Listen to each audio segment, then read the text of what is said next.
شعبان المعظم کے مبارک دن بڑی تیزی کے ساتھ گزر رہے ہیں، اور یہ وہ مبارک مہینہ ہے جس میں انوار اترتے ہیں۔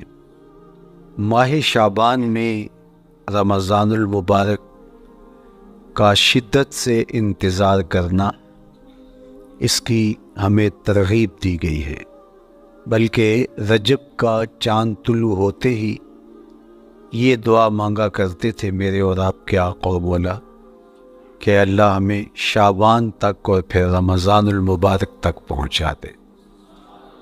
اس مہینے کا آنے والے موسم نور کا استقبال کرنا، اس کے شوق میں بے تابیوں کا اظہار کرنا، یہ اللہ جل شانہ کے ساتھ محبت کی علامت ہے۔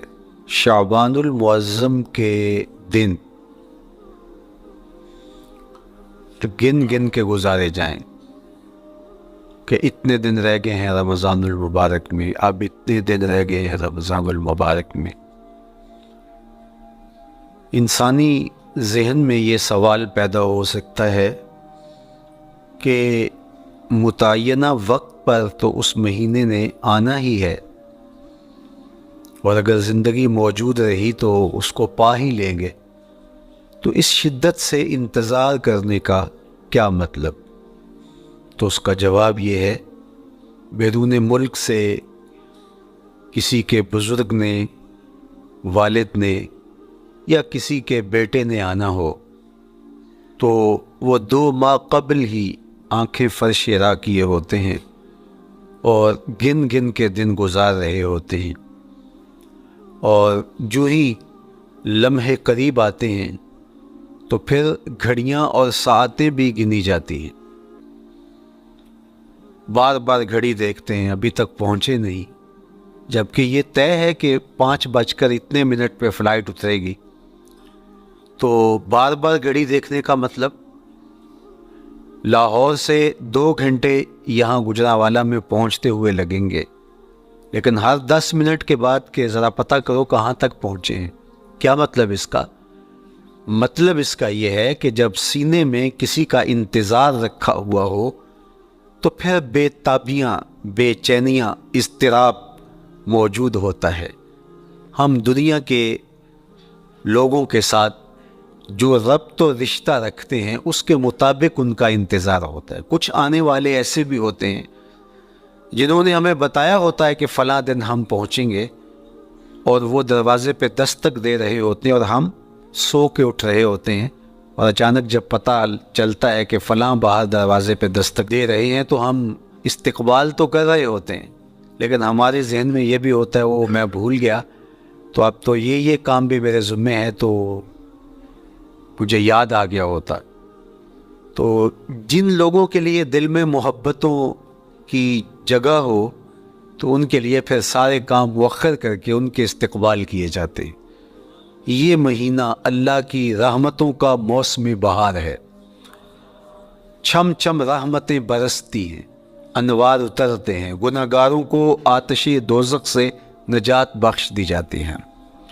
تو اس کا استقبال کرنا، اس کے لیے انتظار کرنا، گن گن کے دن گزارنا، لمحے اور ساعتیں بسر کرتے ہوئے بار بار ماہ سیام کا ذکر کرنا، اس مہینے کے ساتھ محبت کی دلیل ہے، اور اس مہینے کے ساتھ محبت اللہ سے محبت کی دلیل ہے۔ اس لیے اس مہینے کا استقبال کرنا، اس کے لیے تیاری کرنا، اپنے گھر کو صاف کرنا، اس کے لیے اپنی اولاد کے دل میں شوق پیدا کرنا اور ماحول پہلے پیدا کرنے کی کوشش کرنا، تاکہ جو ہی یہ ماہ جلوہ گر ہو تو روزہ رکھنے کا مزاج پیدا ہو چکا ہو، تلاوت کلام مجید کا مزاج پیدا ہو چکا ہو، دیگر نوافل اور اچھے اعمال بجا لانے کی عادت پڑ چکی ہو۔ تو شعبان میں ہی اس کی تیاری ہوتی ہے تاکہ رمضان المبارک آتے ہی ہم پوری طرح سے مستعد اور فعال ہو کر کے اس مہینے کی برکتوں کو سمیٹ لیں۔ اللہ کے محبوب علیہ السلام نے ارشاد فرمایا کہ جب ماہ سیام آتا ہے فتحت ابواب الجنہ، تو جنت کے 8 دروازے کھول دیے جاتے ہیں۔ جنت تو اللہ جل شانہ کی کرم نوازیوں کا ایک ایسا خوبصورت منظر ہے کہ آج تک نہ کسی آنکھ نے اس کو دیکھا، نہ کسی کان نے سنا، اور نہ اس کا کوئی تصور کر سکتا ہے، ایسی خوبصورت بنائی ہے۔ وہاں کی ہوائیں جب چلتی ہیں تو گرد نہیں اڑتا، کستوری اڑتی ہے۔ وہاں دودھ کی، شہد کی، مائع معین، کوثر، سلسبیل کی نہریں بہتی ہیں، موتی زمرد کے محلات بنے ہوئے، وہ خوبصورت محل اور وہ خوبصورت جنت کا ماحول۔ لیکن اس کے باوجود اس خوبصورت جنت کو، مرصع جنت کو، نظیف ترین بقعۂ رحمت کو 11 ماہ تک رنگ و روغن کیا جاتا ہے رمضان المبارک کے استقبال کے لیے، اور جب یہ مہینہ آتا ہے تو اس کے دروازے کھول دیے جاتے ہیں، اور جنت کے 8 دروازوں میں سے ایک دروازے کا نام باب الریان رکھا گیا ہے، جو صرف روزہ داروں کے اعزاز و تکریم کے لیے ہے۔ روزہ دار اس دروازے سے گزر کے جنت جانے۔ تو آپ اندازہ کیجئے کہ اللہ نے اس ماہ مبارک کو کیا عزت دی ہے، کیا پروٹوکول دیا ہے، کیا تکریم بخشی ہے کہ نبیوں کا امام، امام المرسلین، خاتم الانبیاء، محبوب خدا اس مہینے کے لیے منتظر رہتے کہ یہ مہینہ آنے والا ہے، یہ مہینہ آنے والا ہے۔ حضرت سیدنا سلمان فارسی رضی اللہ تعالی عنہ فرماتے ہیں کہ شعبان کی آخری تاریخ کو حضور نے ایک خطبہ ارشاد کیا۔ بعض علماء نے کہا کہ یہ شعبان کا آخری جمعہ تھا، یا ہو سکتا ہے کہ آخری جمعہ 29 شعبان کو ہی ہو۔ تو رمضان المبارک سے قبل حضور نے یہ خطبہ ارشاد کیا، جو مختلف کتب احادیث میں موجود ہے۔ یا ایھا الناس، اے لوگو، قد اظلکم شہر عظیم، اللہ نے تمہارے اوپر ایک بہت پاکیزہ، پر نور، عالی مرتبت مہینہ سایہ فگن کر دیا ہے۔ شہر فیہ لیلۃ خیر من الف شہر، اس مہینے میں ایک ایسی رات ہے جو 1000 مہینے سے بہتر ہے۔ جعل اللہ صیامہ فریدہ و قیام لیلۃ تطوع، اس مہینے کے دن کے روزے فرض قرار دیے گئے اور راتوں کا قیام نفل بنایا گیا۔ تراویح کی صورت کے اندر راتوں کے قیام کا ماحول پیدا ہوتا ہے، صلاۃ اللیل پڑھی جاتی ہے، نوافل پڑھے جاتے ہیں کثرت کے ساتھ۔ یہ اس مہینے کی شانیں ہیں، یہ اس مہینے کی رونقیں ہیں۔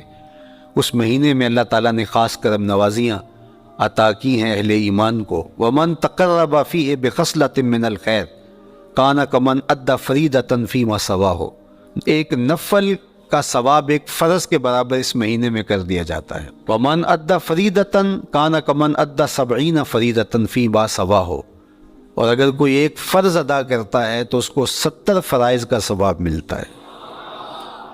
اس قدر نیکیوں کا اجر بڑھا دیا جاتا ہے، ان کی قیمت بڑھا دی جاتی ہے اس مہینے میں۔ اور پھر ارشاد فرمایا وَهُوَ شَهْرُ الصَّبْرِ، یہ صبر کا مہینہ ہے۔ ہونے کے باوجود بھی انسان تناول نہیں کرتا، ٹھنڈا میٹھا مشروب میسر ہے اور زبان کانٹا بن گئی، حلق خشک ہو گیا، لیکن اس کے باوجود بھی ایک گھونٹ حلق سے نیچے اتارنے کا روادار نہیں ہوتا۔ وضو کرتے بھی احتیاط کرتا ہے، کوئی قطرہ آب حلق سے نیچے نہ ٹپک جائے۔ تو یہ صبر سکھاتا ہے۔ جب ہو بھی تو انسان اس سے گریز کرے، تو جب ہوگا نہیں تو پھر انسان صبر کا عادی بن جاتا ہے، تو یہ صبر کی عادت ڈالتا ہے۔ یہ شہر الصبر ہے۔ پھر فرمایا والصبر ثوابہ الجنہ، اور سنو، صبر کا ثواب جنت ہے۔ جو شخص صابر ہوتا ہے اس کا صلہ جنت کی صورت میں عطا کیا جائے گا۔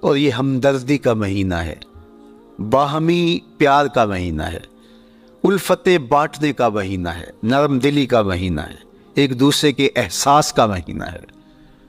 جب کوئی شخص بھوک اور پیاس کاٹتا ہے تو اس کو پھر محسوس ہوتا ہے، بالخصوص امراء، کہ بھوک کیا بلا ہوتی ہے، اور جو نان شبینہ کو ترستے ہیں اور جنہیں کھانا میسر نہیں آتا ان کی زندگیاں کتنی تلخ ہوتی ہیں۔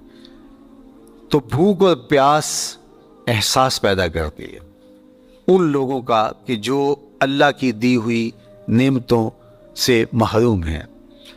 تو اس لیے یہ ایک قسم کا رحم دلی کا مہینہ ہے، پیار بانٹنے کا مہینہ ہے، یہ الفتیں تقسیم کرنے کا مہینہ ہے۔ وَشَهْرٌ يُزَادُ فِيهِ رِزْقُ الْمُؤْمِنِ، اور یہ ایسا مبارک مہینہ ہے جس میں مومن کا رزق بڑھا دیا جاتا ہے۔ روزہ کھانا بچانے کے لیے، یہ اخراجات کم کرنے کے لیے نہیں ہے، بلکہ اس میں آپ کا رزق اور بڑھ جاتا ہے۔ ایسی ایسی نعمتیں کھانے کو ان لوگوں کو بھی نصیب ہو جاتی ہیں عام دنوں میں جو ان کا مقسوم نہیں ہوتی۔ دسترخوان لگتے ہیں، افطاریاں ہوتی ہیں، سحری کے لمحات ہوتے ہیں، کوئی کسی کو ویسے کھانا کھلائے تو اس دسترخوان پہ کھانے کے لیے آنا اس کا اور رنگ ہوتا ہے۔ لیکن افطار کا دسترخوان جب بچھتا ہے اور لوگ جب اس کے اوپر آتے ہیں، امیر بھی آتے ہیں، غریب بھی آتے ہیں، تو اللہ کی دی ہوئی نعمتیں جو دسترخوان پہ پڑی ہوتی ہیں ان کو اٹھاتے ہیں، کام و دہن کی تسکین کا سامان کرتے ہیں، عزت نفس بھی مجروح نہیں ہوتی، اور طرح طرح کی نعمتیں کھانا بھی دستیاب ہو جاتی ہیں۔ تو یہ ایک مہینہ ہے مواسات کا، اس میں رزق بڑھ جاتا ہے، اور غرباء تک بھی اللہ کی نعمتیں وہ پہنچتی ہیں جو عام دنوں میں ان کو میسر نہیں ہوتی، اور امراء بھی نعمتوں کا لطف لیتے ہیں، نعمتوں کا مزہ انہیں آتا ہے، اس لیے کہ بھوک کاٹنے کے بعد جب ان کو نعمت میسر آتی ہے تو پھر انہیں احساس ہوتا ہے۔ جو شخص ہر وقت سیراب رہتا ہے تو اس کو کیا پتا کہ شدید بھوک کے بعد کھانے کا لطف کیا ہوتا ہے۔ سخت پیاس کے بعد میٹھا اور ٹھنڈا مشروب جب رگوں کو تر کرتے ہوئے معدے تک پہنچتا ہے تو اس کی تراوت، اس کی ٹھنڈک، اس کی لذت، اس کا کیف و سرور، اس کی عذوبت کس طرح راحت بخشتی ہے۔ اسی لیے میرے اور آپ کے آقا و مولا نے ایک دوسرے مقام پہ ارشاد فرمایا، لِلصَّائِمِ فَرْحَتَانِ فَرْحَةٌ عِنْدَ فِطْرِهِ وَفَرْحَةٌ عِنْدَ لِقَاءِ رَبِّهِ، روزے دار کے لیے دو خوشیاں ہیں۔ ایک خوشی اسے تب ملتی ہے جب وہ روزہ افطار کرتا ہے، وہ لمحے مسرتوں کے ہوتے ہیں، ایک روحانی احساس ہوتا ہے، اتنا لمبا دن، اتنا سخت دن، گرمی کی شدت، مالک تیرا شکر ہے لمحہ اختتام پہنچا، اور یہ اتنا لمبا دن تیرے حکم کی تعمیل کرتے ہوئے بسر ہو گیا۔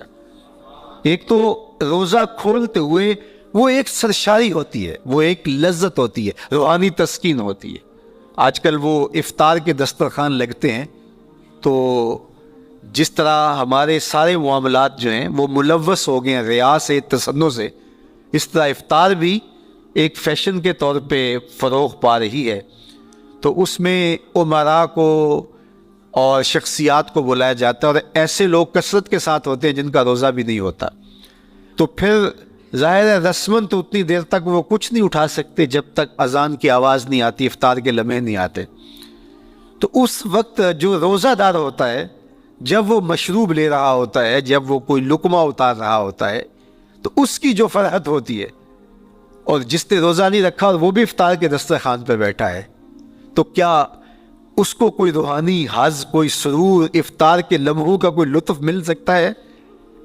وہ بیچارہ کتنا بے چین ہوتا ہوگا کہ یہ شخص ہے کمزور ہے، سارا دن مزدوری کر کے آیا ہے، اور اس کا بھی تو سارا دن گزر گیا بھوک اور پیاس سے، اور میں صحت مند ہوں اور سارا دن ٹھنڈے ماحول میں رہا ہوں اور مجھے توفیق نہیں ملی، تو وہ گھونٹ کتنے مشکل اس کے لیے ہوتے ہوں گے۔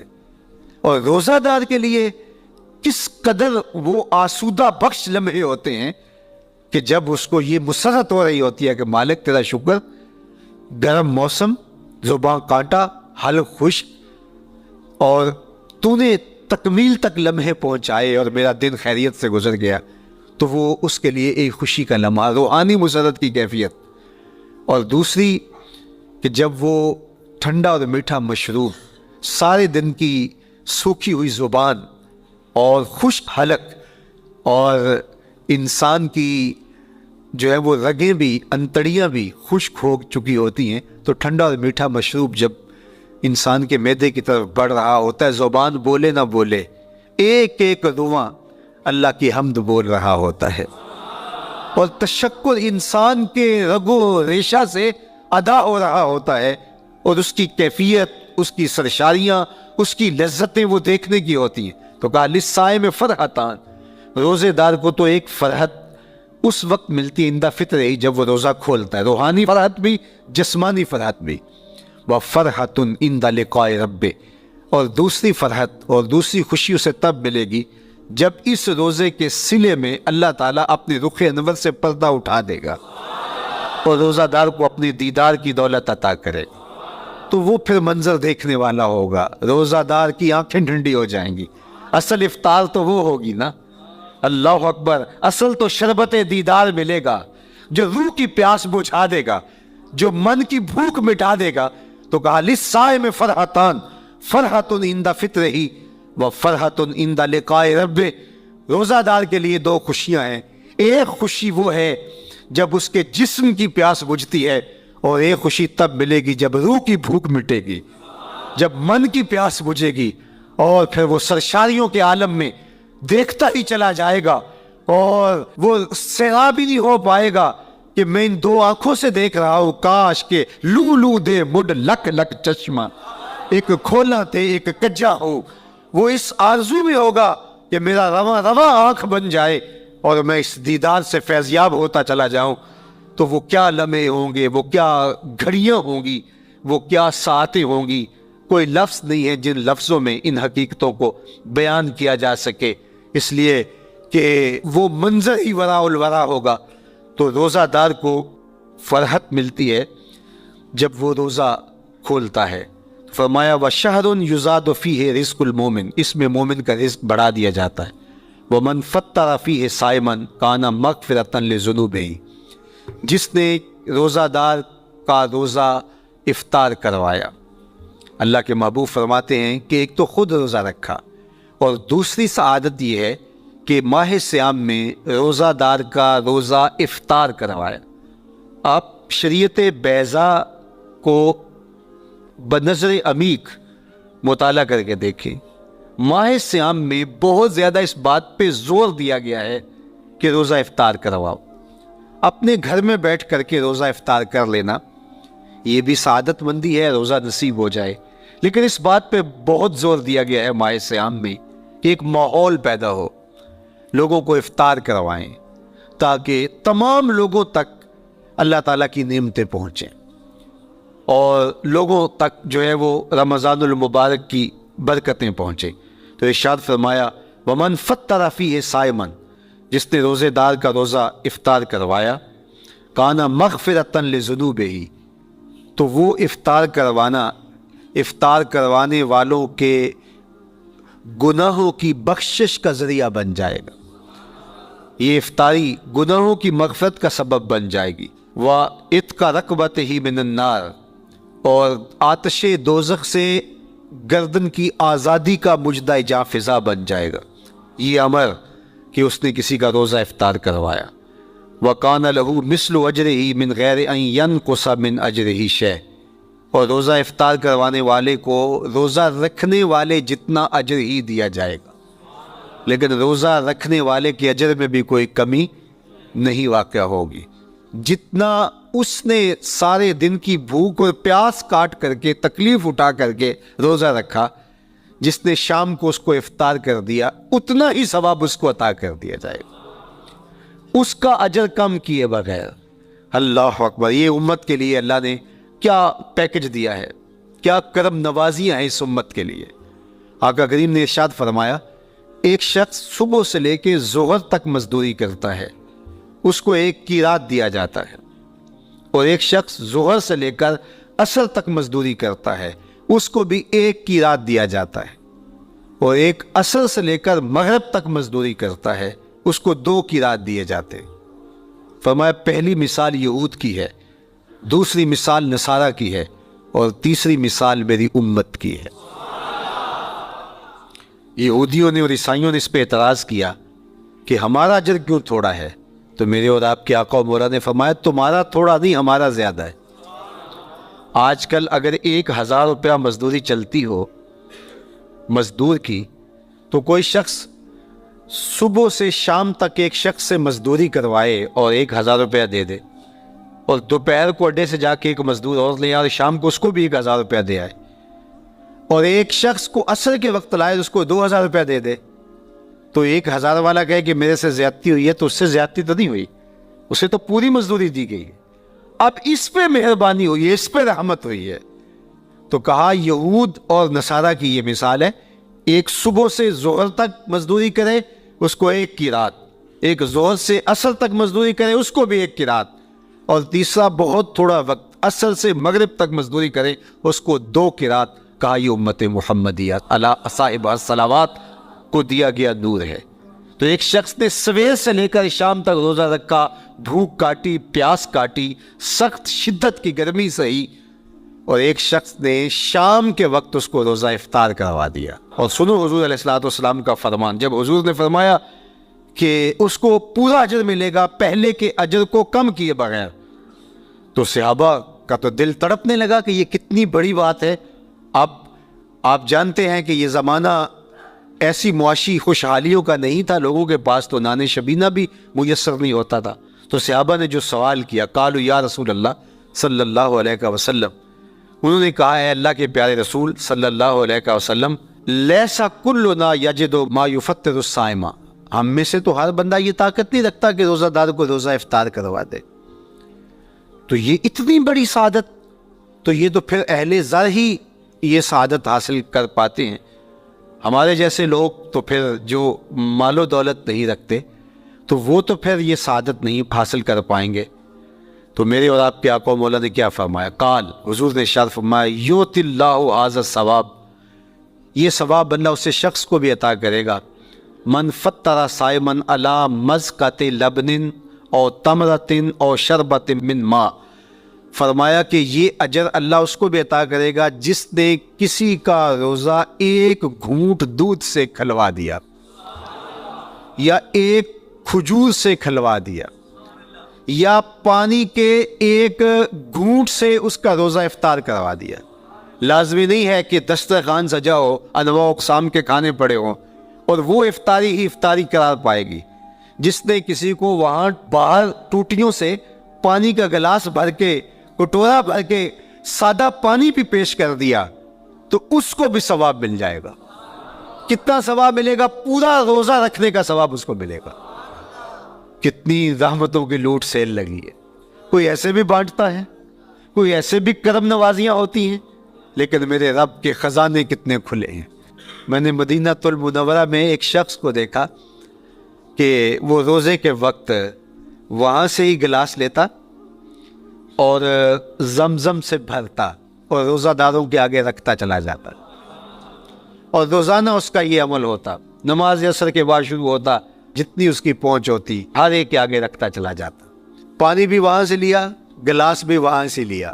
اللہ اکبر! فرمایا دودھ کا 1 گھونٹ یا پانی کا 1 گلاس یا 1 کھجور اس نے کسی کو پیش کی اور اس نے اس سے روزہ کھولا، اللہ کے محبوب فرماتے ہیں پہلے کے اجر میں بغیر کسی کمی کے اس کو پورا ثواب روزے کا نصیب ہوگا۔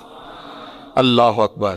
اب سنو، پھر حضور نے ارشاد فرمایا ومن اشبع صائما، اور جس نے صحیح اہتمام کے ساتھ روزے دار کو اچھا کھانا کھلایا، اچھی پرتکلف افطاری دی، سقاہ اللہ من الحوض شربتا لا یظمأ حتی یدخل الجنہ، اس کو حوض کوثر سے ایسا جام ملے گا کہ اس کو کبھی پیاس نہیں ملے گی یہاں تک کہ جنت میں چلا جائے گا۔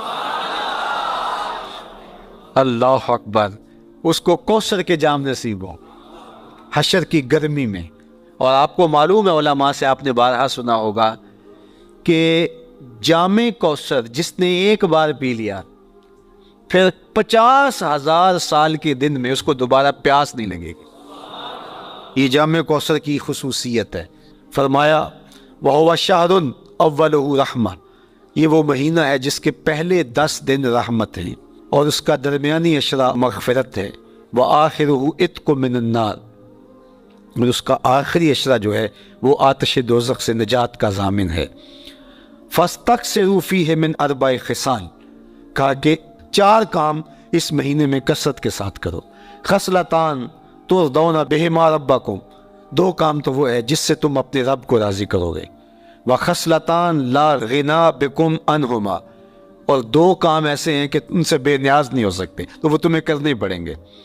اما الخصلتان اللتان ترضون بہما ربکم، وہ 2 خصلتیں، 2 کام جن کے ذریعے سے تم اپنے رب کو راضی کر سکو۔ فشہادت اللہ الہ الا اللہ، وہ گواہی دینا ہے لا الہ الا اللہ، وتستغفرونہ، اور تم کثرت سے استغفار کرو، اللہ سے بخشش مانگو۔ یہ 2 کام تم نے کرنے ہیں۔ وَأَمَّا الْخَصْلَتَانِ اللَّتَانِ لَا غِنَىٰ بِكُمْ عَنْهُمَا، اور وہ چیزیں جن کے بغیر تمہیں چارہ نہیں ہے۔ فَتَسْأَلُونَ الْجَنَّةَ وَتَعُوذُونَ مِنَ النَّارِ، اللہ سے جنت طلب کرو اور دوزخ سے پناہ مانگو۔ تو یہ 2 کام جو تمہاری ضرورت ہے تم اس مہینے میں کثرت کے ساتھ کرو۔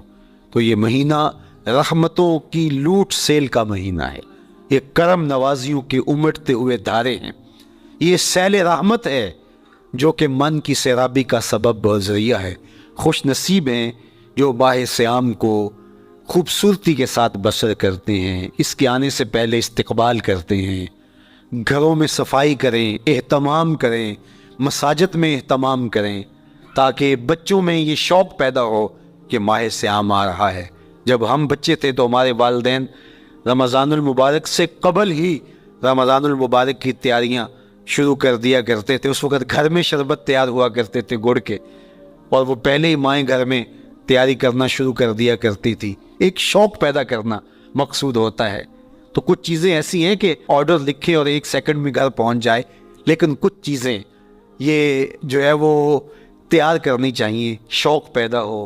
گھروں کے اندر ماؤں کو چاہیے کہ افطاری کو اہتمام کے ساتھ تیار کریں تاکہ بچوں کو شوق پیدا ہو، اور یہ ایک ماحول پیدا ہو، قرآن مجید کی تلاوت کا ماحول پیدا ہو، جاگنے سونے کے جو ہے وہ شیڈول مرتب کیے جائیں، مساجد کی آبادی کا سامان کیا جائے۔